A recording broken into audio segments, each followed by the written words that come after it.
guyyaa jalqabaatiif wal gahee marii bal'aa gaggeessee isii irraallee haasawa ajaa'ibaa kan dammarra mi'aawu kan ergaa ajaa'ibaa of keessaa qabu kaleessa nuuf dabarsitee Oromoodhaaf abdii guddaa keessattuu baqataa biyya ormaa jiru kana keessatti biyya ormaa kana keessatti ijoolleen asii guddatan maal ta'u akka qaban maal akka bahan mucayyoo akkamii akka taate kaleessa nu barsiistee jirti. Kanaaf Oromoonni magaalaa lakkuu keessa jirtan amaanee badhaasoo bira dhaabbadhaa.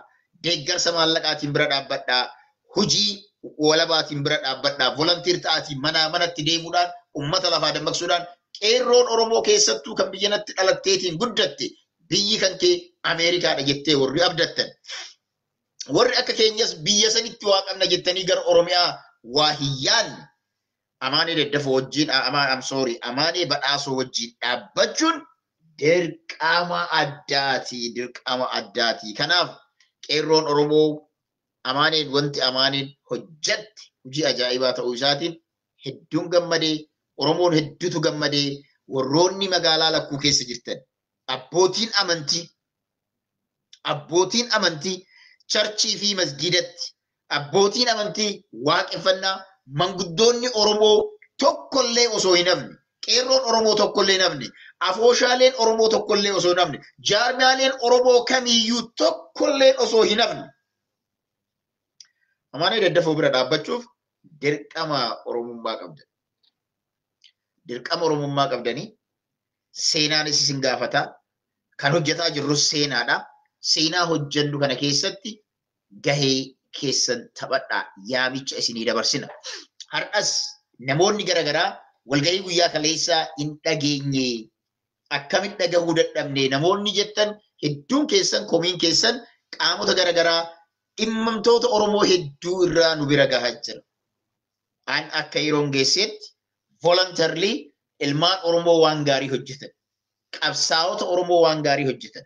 Oromoo rakkate kamuu bira dhaabbachuudhaaf yeroon ani qusadhu qabeenya nuuf duuba qabadhu beekumsa nuuf duuba qabadhu tokkollee hin jiru. Kanaaf Oromoo isinis amaanee badhaasoo Koongireesii Ameerikaatiin isiin fiigaatiin jirtu distriiktii Afuraffaa Minisootaa yookiin ammoo magaalaa Seenpool keessatti argamu walakkaa isaa jechuudha. Bakka buutee fiiguudhaaf kan deemaa jirtu bira dhaabbadhaa. Deeggarsi dinagdee barbaachisaadha. Linkii isaa yoo barbaaddan waraqaalee feesbuukii irratti illee sheer godheen jira. Ammallee nuuf bilbilaa linkii irratti dooneeshinii kana kennitanii fi isiniif dhaqqabsiisna. Kuni adaraa isiniin jedha. Qeerroon biyya jiraattan. Dargaggeessi biyya kana keessa jiraattan. Shilingis taanaan sumunis taanaan wanti isin gootan waan qabdan gumaacha. Gumaata kana irratti namoonni hirmaatuu danda'an tokkoffaa lammii Ameerikaa kan ta'e kamuu eessumaayyuu haa jiraatu. Siyaatil irraa hanga Filooriidaatti kan jirtan. Ammas West Coastidhaa hanga East Coastiitti warri baatan Oromoonni eessumaayyuu jirtan amaanee daddafoo bira dhaabbachuun amaanee badhaasoo bira dhaabbachuun ilmaan isin biyya kanatti hortan wadha kana jalala ilmaan biyya kanatti isin hortan bira guyyaa biraa nutis akka dhaabbannu hamilees akka godhannu gaachana biyya kanatti illee akka qabaannu kan nu taasisu waan ta'eef amaanee badhaasoo filannoo keenya kan bara 2022 waggaatti jechuudha. Yeroo waggaa takkaa qabna filannoo kanaaf kana kunoo akkanatti probably Itoophiyaan isaa barattu kanarraa filannoof namni deemu tokko waggaa tokko jala hojjetata. Waggaa tokko jala hawaasa isaatii walitti hidhannoo uummata. Hawaasa isaa keessa gadi bu'eetiin dammaqfatee booda hawaasni sagalee isaa kennaaf. Kanaaf ammoo dinagdeedhaan bira dhaabbachuun hojii lammummaatiin bira dhaabbachuun akkasumas ammootu vootii Feebruwaarii guyyaa tokkootti kennamu marsaa isa duraa Feebruwaarii as deemu kana kennuudhaan ta'a. Kanaaf bilbilaa hiriyoota keessanitti itti himaa hiriyoota keessanitti bira dhaabbadhaa. Isii bira dhaabbachuun of bira dhaabbachuudha. Isii bira dhaabbachuun mataa maatii kan kee bira dhaabbachuudha. Isii bira dhaabbachuun ofii keenya ilmaan keenya kan boru biyya kana keessa guddisaatiin jirru bira dhaabbachuu jechuudha. Ameerikaan biyya opportunity hundaa qabdu. Biyya osoo namni sin dhiibne ati baqataa ati kanaasanii osoo siin hin jenne yoo dandeettii qabaatte biyya keessatti waan barbaadde hojjettu waan taateef ilmaan Oromoo magaalaa lakkuu keessatti jirtan. Abbootii fi haawwotiin ijoollee keessan hunda isaa gadi baasaatii dargaggeessa keessan muuf godhaatii amaanii wajjinaa dhaabbatan, amaanii wajjinaa dhaabbatan, amaanii wajjinaa hojjetan, isaanis ammootu waggaa har'aa bara kana isii takkittiidha. Kana booda ammootu distriktii arfan jiran keessattuuyyuu qeerroon Oromoo wal dorgomuu akka danda'u abdii guddaa waan ta'uuf jabaadhaa adaraa isinii jedha. Kun ergaa koo isa duraati. Kan kaleessaa irraa wal qabatee everyday irraa dubbachuu waan qabnuuf jechuudha.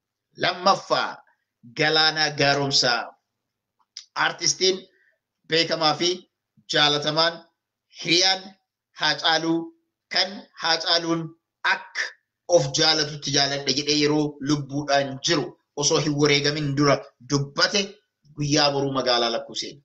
Guyyaa boruu Minnesota seena. Kanaaf guyyaa boruu sa'aatii 12:00 irraa eegalee 12:00 waan buuf xiyyaarrisa dhugaa jirtu walitti himna.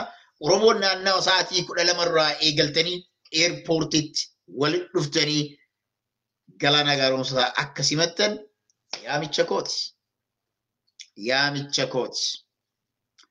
Galaanaa Gaaromsaa 10 obsee 10 gorsee dadhabnaanan itti cabsee inni jedhe suni boru Minnesota Oromiyaa xiqqoo guyyaatti qubatu.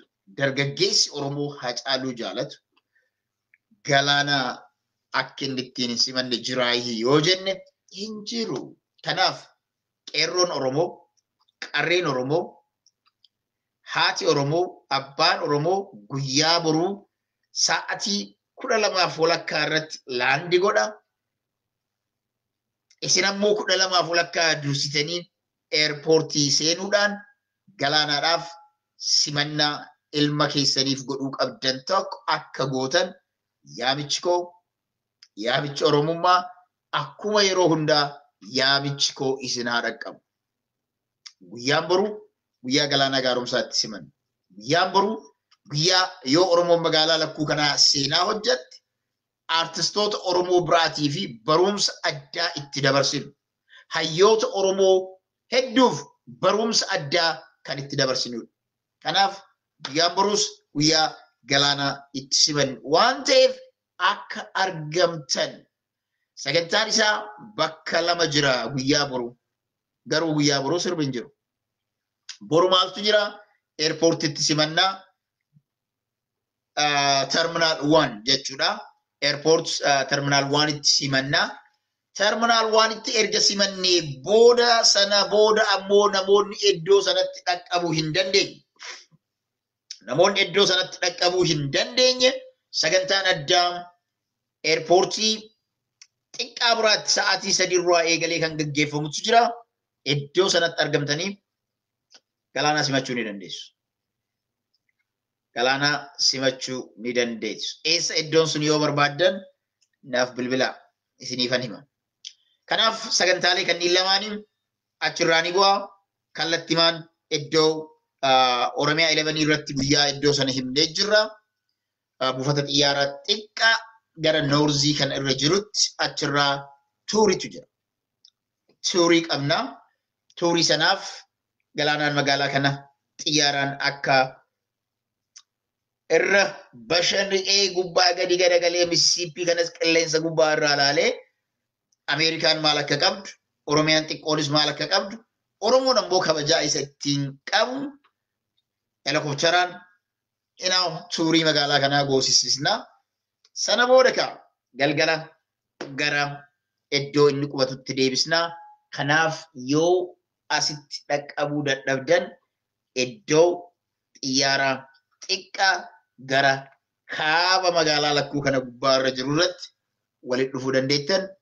Inni biraa namoonni garagaraa iddoo kana nama kana simachuudhaaf yoo isin yeroo sana mijaa'uu baate nuu bilbilaa bakka jirru bakka akkaataa nama kan itti arguu dandeettan Oromoon akkamitti akka bira dhaabbachuu dandeettanis wantoonni garagaraa wanti mari'annu jiraachuu danda'a. I'm sure that Oromoon kamiyyuu bira Galaanaa bira akka dhaabbattan ni beeka. Garuu yeroo tokko namoonni tokko iddoo sirbaas akka hin dhannes ni beeka. Galaanaa bifa kamiin bira dhaabbanna ree kan jedhuuf nu dubbisa. Nu bilbilaa nu dubbisa. waan dandeettaniin galaana bira dhaabbachuun dirqama oromummaa keessan baya. Maaliif namoonni tokko tokko iddoo sirbaan dhaqanii garuu artistii kana bira dhaabbachuu ni barbaadan. Ilma Oromoo kana bira dhaabbachuu ni barbaadan. Isaan sun ammootu nu dubbisaa haala isin ittiin bira dhaabbattan isiniif mijeessina. Inni biraaka guyyaa boruu galaana erga simannee booda qophiileen kunniin lamaan erga gaggeeffamee booda guyyaa jimmata dhufuu yookaan guyyaa jimaataati. Guyyaa jimaataa sagantaa gurguddaa lama qabna. Tokko ummata Oromootiif sagalee ta'uudhaaf guyyaa hiriirri magaalaa Lakkuutti qabamedha. Sa'aatii lamarraa eegalee jimaata sa'aatii lamarraa eegalee hiriiratu jira. Oromoon magaalaa Lakkuu irra keessatti argamtan guyyaa jimaata as deemu October 29 kana hiriira Oromummaa hiriira sagalee saba keessaniif ta'aa jiru. Kan hidhamaa jiru, kan ajjeefamaa jiru, kan beelaan dhumataa jiru, kan biyya namaatitti illee hidhamaatiin jiruuf sagalee guyyaa itti taanu waan taaneef Oromoon magaalaa Lakkuu keessattan qeerroo fi qarreen magaalaa Lakkuu keessatti argamtan guyyaa kana hiriira irratti akka argamtan hiriirri bakki itti gaggeeffamu state capitolii waan ta'uuf Oromoonni kamuu guyyaa kana hinaafina guyyaa jimmataa hiriira guddaa qabna. Sana booda jimmata galgala kana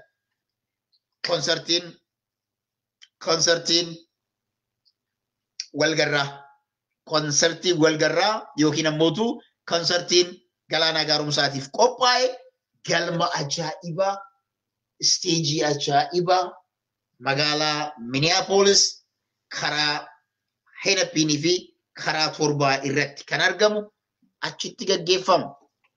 Seensisaa guyyaa himnee jirra. Tikeetiin qilleensa irra gurguramaa jira. Yookiin ammootu Skyway sanaan gurguramaatiin jira. Websaayitii isaanii irraa bituu dandeessu. Lammaffaan ammootu suuqiiwwan Oromoo hedduu keessatti gurguramaa jira. Suuqiiwwan Oromoo hedduu keessatti gurguramaatiin jira. Kanaaf tikeetii kana bitachuudhaan galaana bira dhaabbadhaa. Oromoon aartii isaa mana istaandardii isaa yookiin ammoo stuudiyoo istaandardii isaa eeggate keessatti qopheessuun isaa yeroo jalqabaati seena qabeessas taasisa. Kanaaf Oromoonni kamiyyuu taanaan guyyaa jimmataa kana akkanaaf yoo iddoo sana dhaquu wanti humna keessanii ol ta'u waan jiruuf ni beekna. Ammoo karaa dandeettaniin kallattii biraatiin nu qunnama. Nama kana bira dhaabbadhaa. Ilmi kun ilma keessani, artistii keessani, sagalee keessani, wantoota inni jedhu sana sirba isaa keessatti himu san dhugaalee inni kudhan obsee kudhan gorsee dadhabnaan itti caccabse san dhugaa jirtu tan obboleessi kenna baasuuf deemu haqa nama kanaa guyyaa tokko dhugaan jirtu gad ittiin baatu. Guyyaan isaa jimmata kana waan inni nu bira jiraatuuf qophiin kun guyyaa isaa waan ta'eef guyyaa kana isa bira dhaabbadhaa isiniin jedha. Kanarraa kana beeka. Qabsoon biyya keessa gaggeeffamaatiin jirtu. Mootummaan Abiy Ahmed maqaadhaaf malee mataan badeera. Maqatu jira malee mataadhaan kutee jira. Mootummaan mataan kute mootummaan maqaa qofaa jiru mootummaadhaan miti. Kanaaf this government is passing. Pass godhaa jira. Dabraa jira. Kufaa jira. Du'aa jira. Yeroo maqaa qofatu jira. Namni yeroo du'uuf gahu jabina of agarsiisa. Beektanii fuula kana babbareedee maal du'aa jedhama. Akkasuma mootummaan Abiy Ahmed sadarkaa sanarra gahee jira. Mariidhaa fi addunyaa kadhataa jira. Ta'uufii hin beeku ammootu warra Suudaaniitiin dhaqeetiin araaramaa jedha. Tan ofii qe'ee isaa nagaa buusuu hin beeku namichi kun. Gara kaaniin mootummaalee naannoo Amaaraa wanti isaan godhaa jiran የክተት አዋጅ isa jedhu sana labsanii jiru. የክተት አዋጅ labsanii jiru. Namni nama ta'e kamuyyuu gara waraanaa akka deemu. Obboleessoo kuni kufaatii mootummaa kanaa qarree irraan kan ga'e waan ta'eef Oromoon jaalannes jibbines warri Abiyyiin deeggarrus warri morminus warri jidduu kanatti bakka dhaabbate dhabee rakkates mootummaan zalaalam hin jiru jedhaa turre Abiy umriin isaa mootummaalee Itoophiyaa bulchaa turan keessaa mootummaa umriin gabaabaa, mootummaa shiraan guutame, mootummaa gantootaa fi warroota yakkaan guutaman qofaan ijaarame waan ta'eef mootummaan kun osoo namni nuti qubate osoo namnummaan waa takka iyyuu hiriira bobbaane mootummaa ofiin kufaa jiru waan ta'eef nuti garuu dhiibnee mootummaa kana daaraa goonee iddoo sana Oromoon waan isaan malu haqa isaa argachuu mala. Kana gochuuf Oromoo qophiin karaa kamiinuu goonu karaa hundaanuu irrees jabeeffachuu, sagalees tolfachuu, ofis ijaaruun barbaachisaadha. Yeroo baay'ee warroonni siyaasaa waa sadeen nu himu tana sadeen qabadhaa. Sabni ijaarame, sabni dammaqe, ijaaramee fi hidhate hin kufu. Sabni waa sadeen kana keessaa tokko hanqina qabaannaan sabni sun hin bilisoomu. Three of them are very important. Ijaaramuun dirqama, dammaqiinsi dirqama, nama dammaqeetu ijaarama. Nama ijaarametu hidhata. Hidhatoo sanallee qabatee yeroo dheeraaf tursiifata. Kanaaf Oromoon dammaqee jira, dammaqee jira. Oromoon ijaaramee jira, ijaaramsi hanqina guddaa qaba. Oromoon hidhatee jira, hidhachaa jira. Kanaaf Oromoon wanti inni godhuu qabu hidhannoo isaa jabeeffachuu, jaarmiyaalee isaa jabeeffachuu, tokkummaa isaa jabeeffachuu, waan as deemaa jiru kanaaf dursanii itti yaadanii fala dhawachuun yeroon isaa wal jala geettee waan jirtuuf jabaadha. Jimaanni dhufu yaa Oromoo hubadhaa. Guyyaan jimaata dhufu ammallee jala sararee isin hima. Guyyaan hiriira. Sa'aa 2 PM irraa hanga sa'aa 6tti sagalee keenya dhageessisna. Sa'aa 6 booda adda deemna. Sana booda galgala gara sa'aatii 8 booda warri konsertii deemu akka jiruun konsertii gara konsertii deema. Konsertii sanaaf wanti yaadamaatiin jiru rakkoon tiraanspoorteeshinii akka hin jiraanne Oromoo Community irraa shatiliin qophaa'uudhaaf yaadamaa jira. Konkolaataa kan keenyaannaa Oromoo Community sana dhaabdee shatiliidhaan Minneapolis dhattee ganamas yeroo qophiin dhumatus yookiin anytime yoo deebi'uu barbaaddellee shatiliin iddoo sanatti akka si deebisu yookiin baasni akka kallattii sana si deebisu wanti qophaa'aa jiru jira. Erga inni xumuramee booda yeroo torbaan tokko waan qabnuuf yookiin ammoo guyyoota meeqa qabna? Guyyoota 3. Guyyoota torbaan tokko of course hin qabnu. Guyyaas roobii fi kamisni ni jira. Jimmatas iddoo hiriiraa sanatti waan ta'uu qabu hunda isaatu kan isiniif himnu ta'a. Oromoon jabaadha. Sabni Oromoo biyya alaa jiru kun saba akkuma qorumsi nutti heddummaatu, akkuma rakkoon saba keenyaa nutti heddummaatu Oromoon jabaataa deemaa. Akkuma rakkoon Oromoo heddummaatu Oromoon bakka hundatti harka isaatiin illee hiixataa jira. Kana hunda ni beekna. Ammas kunis iddoo Oromoon dhaabbachuu qabnu keessaa isa tokko waan ta'eef Oromoon iddoo kamuu jirtan dhimma kanarratti hin callisinaa. Dhimma kana irratti hirmaadhaa. Dargaggeessi amata 18 olii kamuu iddoo kanatti hirmaachuu qophii kanarratti argamuu ni danda'a. Kanneen biraa iddoo sana dhaquu yoo isiniif hin mijoofne isteeta garaagaraarraa Iowa, Sioux City, South Dakota warri jirtan hundi keessanuu konsertii guyyaa jimmata galgalaa kana affeeramtanii jirtu. Kota waliin haa buleessa keenya kan biyya abbaa isaa irraa dhufee amma guyyaa boruu Minisootaa seenu kana waliin haa dhaabbannuun dhaamsa kooti. Isa kana waliin gayaa ergaa dhaan dabarse kan takkittiin isiillee lafatti hin darbamtu. Laalaa hubadhaa. Hiriirri wanti barbaachiseef hayyoota keenyatu mana hidhaa jira. Gumaan Haacaaluu hin baane. Gumaan ilmaan Oromoo erga Haacaaluun ajjeefameetii miti. Guyyaa Jawaar Mohaammed irratti ajjeechaa yaalii gaggeessan irraa humna waraana mootummaa Itoophiyaatiin ajjeefaman tokko gumaan hin baane. Hayyoonni keenya mana hidhaatitti yeroo isaan galan dhama siriitu akkaataa nama namni itti ilaalaa jiru maal fakkaata? Hayyoonni keenya manni hidhaa akka waan nama waajjira godhataniitiin yookiin ammoo boarding schoolii keessa jirutti Oromoon callisee jira. Dammaquu qabna kun. Ka'uu qabna qabsoo Oromoo deebisnee finiinsuu qabna. Karatti deebisuun dirqama ta'a jechuudha. Dirqama ta'a. Kanaaf Oromoon jimaata as deebi'u kana hiriira kanarraa hinaafinaa. Hiriira kanarraa haftanii sagalee saba keessaniif ta'uu irraa haftanii bilisummaa waan jettu dubbachuun hin danda'amu. Hin danda'amu. Kanaaf adaraa isinitti haa ta'u amaanii bira dhaabbachuun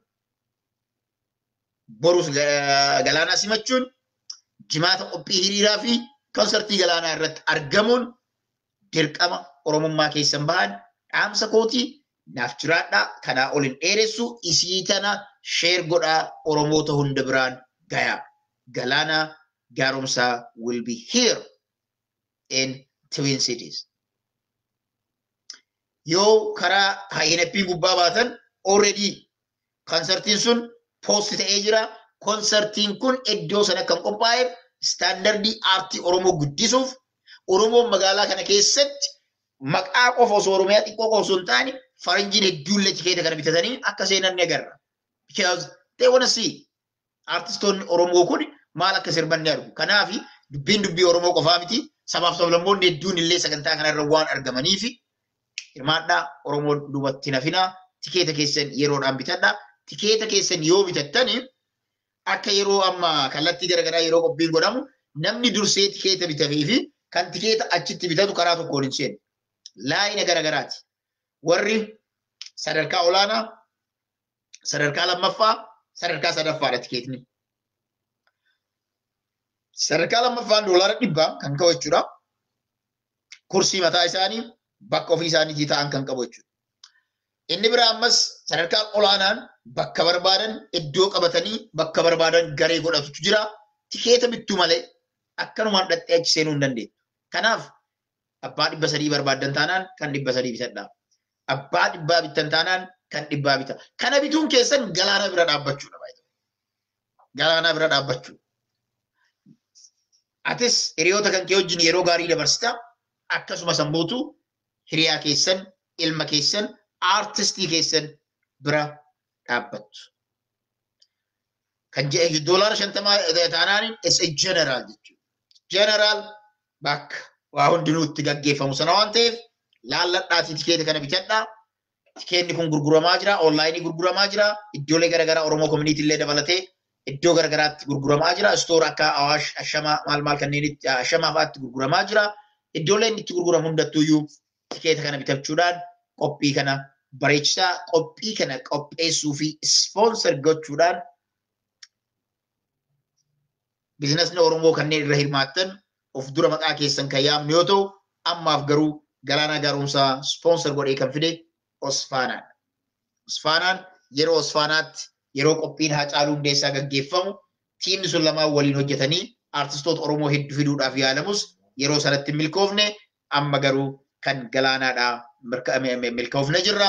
Milkaa'uun kun ammootu Oromoon ilmaan isaa artistoota isaa sadarkaa biyyoota garaagaraa irra bobba'anii socho'anii hojii seenaa aartii Oromoo guddisu wantoota aartii Oromoo guddisan akka hojjetan isaan taasise ija banatanii jechuudha.